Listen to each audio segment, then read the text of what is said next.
Hello everyone. So in this video, we're going to talk about R packages. What are R packages? R packages.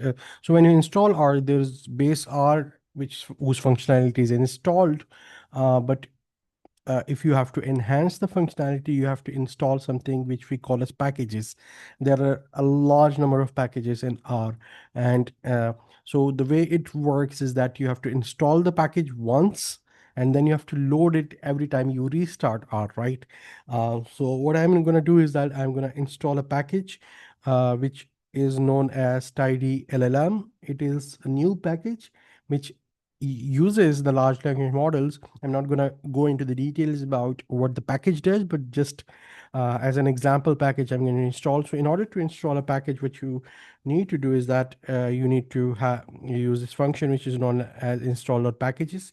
Within the inverted commas, you need to put in the name of the package, which currently is a tidyllm. I'm going to press enter.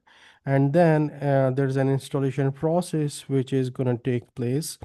As you can see, the package has been installed. So now the package has been installed, but whatever functionality is there inside the package, I still cannot use it.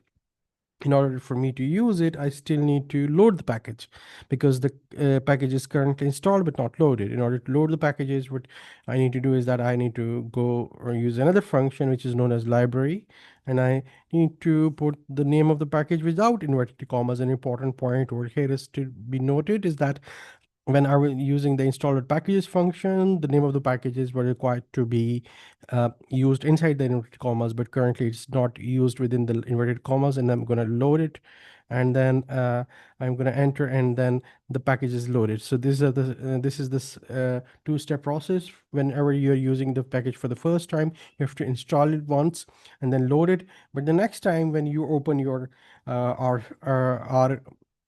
studio, you only will be required to load the package rather than installing. You don't need to install the package, you will just need to load the package. See you in the next video.